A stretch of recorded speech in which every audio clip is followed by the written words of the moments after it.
dari kelompok 8 akan mempresentasikan materi tentang strategi harga. Yang pertama adalah pengertian harga. Harga merupakan salah satu penentu keberhasilan suatu perusahaan karena harga menentukan seberapa besar keuntungan yang akan diperoleh perusahaan dari penjualan produknya baik berupa barang maupun jasa. Menetapkan harga terlalu tinggi akan menyebabkan penjualan akan menurun, namun jika harga terlalu rendah akan mengurangi keuntungan yang dapat diperoleh organisasi perusahaan.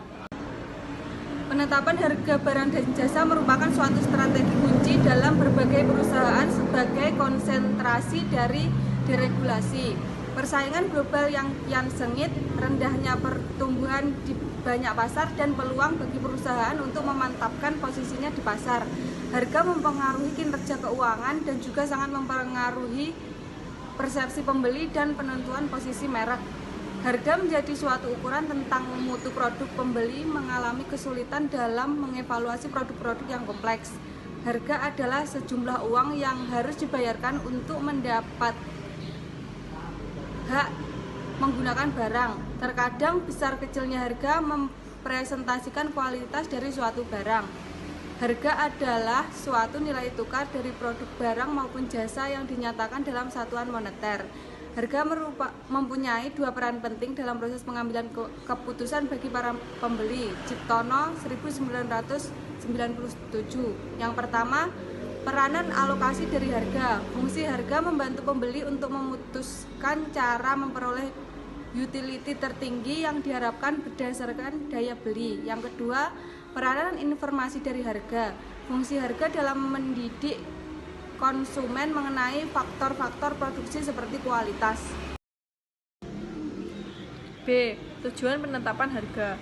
Penetapan harga adalah suatu proses untuk menentukan seberapa besar pendapatan yang akan diterima oleh perusahaan dari produk atau jasa yang dihasilkan. Penetapan harga telah memiliki fungsi yang sangat luas. Di dalam program pemasaran, menetapkan harga berarti bagaimana mempertautkan produk kita dengan aspirasi sasaran.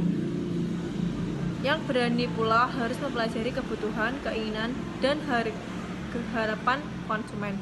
Dalam penetapan harga, produsen harus memahami secara mendalam besaran sensitif konsumen terhadap harga.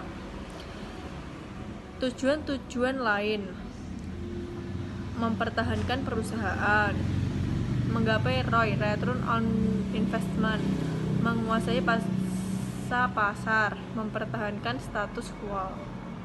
Yang C, perilaku konsumen dan strategi harga. Perilaku konsumen, afeksi dan kognisi harga, perilaku harga, lingkungan harga, perilaku harga, akses pendanaan, dan transaksi.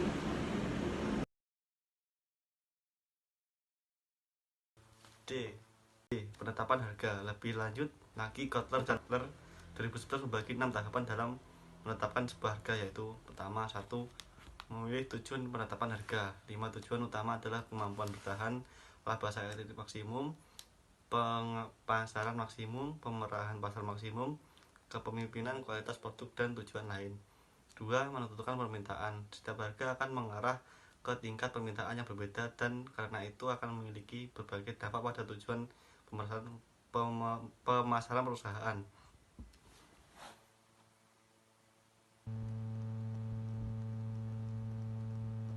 Batas harga yang dapat dikenakan perusahaan untuk produknya. 4.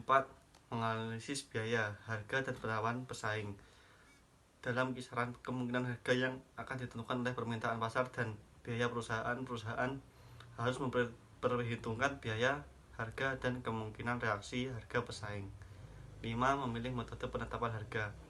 Ada 6 metode penetapan harga, yaitu penetapan harga markup, penetapan harga tingkat pengambilan sasaran, penetapan harga nilai anggaran, penetapan harga nilai, penetapan harga going rate, dan penetapan harga jenis lelang. Selanjutnya, fungsi harga. Bagi perusahaan maupun konsumen, harga berfungsi sebagai 1. Sumber pendapatan dan keuntungan perusahaan untuk mencapai tujuan produsen. Harga di atas biaya produk memberikan keuntungan bagi perusahaan. Yang kedua, pengendalian tingkat permintaan dan penawaran, terutama bila bersifat elastis. Permintaan akan meningkat jika harga turun dan sebaliknya. Yang ketiga, mempengaruhi program pemasaran dan fungsi-fungsi bisnis lainnya bagi perusahaan. Harga dapat berperan sebagai pengaruh terhadap aspek produk, pergeseran orientasi, kualitas atau citra produk. Distribusi mengendalikan intensitas distribusi atau promosi seperti diskon, obral, hadiah, dan sebagainya. Yang keempat, mempengaruhi perilaku konsumen dan pendapatan masyarakat. Harga rendah dapat meningkatkan konsumsi masyarakat, dan upaya yang tinggi bagi jasa masyarakat akan mempengaruhi perilaku konsumen. Kemudian, macam-macam harga. Harga dapat dibagi menjadi 4 macam, yaitu harga subjektif, harga objektif atau harga pasar, harga pokok, dan harga jual. Demikian presentasi yang kami jelaskan. Kurang lebihnya mohon maaf. Wassalamualaikum warahmatullahi wabarakatuh.